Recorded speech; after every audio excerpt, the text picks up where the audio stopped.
experienced a whirlwind of the past 4 days here at Mining Indaba 2019. Please, can you give me a wrap-up of what happened in these past 4 days and highlight some of the most exciting points for me? Yeah, absolutely. I mean, it's been a big event for us. 25th anniversary, really successful.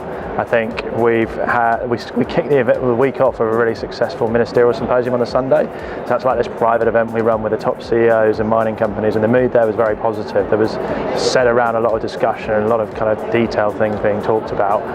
I think what was great is then we moved into Monday, which was even more positive, with the room being packed with Minister Mantashe giving his speech, and then you saw in the agenda that we had a lot more female speakers and a lot more kind of conversational style topics. So I think that helped build our kind of delegate attendance in the room, but also just made it more interesting and more reflective of what the industry should be. Certainly our female speaker numbers are much higher than they were the year before. We're roughly about 25%, if not over that, of our female speakers. Tuesday went through to what we're now calling President's Day, which I've nicknamed President's Day. Lovely. And we obviously had two presidents there, the Ghanaian president and President Ramaphosa of South Africa. So we were really honoured to have the president and the host country here. They both touched on two really key things. Now, and certainly the president of Ghana said he was really happy to be here because our overall theme, championing Africa's sustainable economic growth, that was very important to them as one of the leading mining jurisdictions in Africa.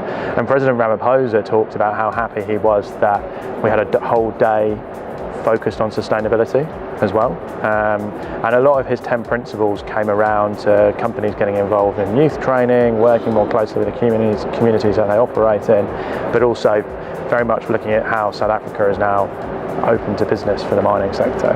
Wednesday, where we had the Leaders of Tomorrow competition, we have 4 young people presenting their ideas. They get to win 2 hours of mentoring, really top judges like Deshni Naidu and Tom Albanese, and we've just announced a winner today, Oluwagan Senso.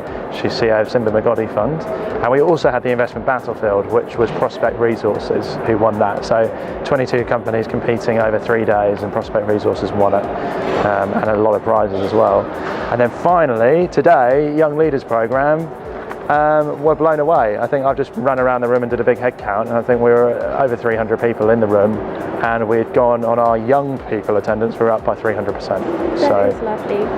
Definitely a highlight of my conference, I must say, was the Young Leaders Program. But we really do look forward to seeing what 2020 has to offer.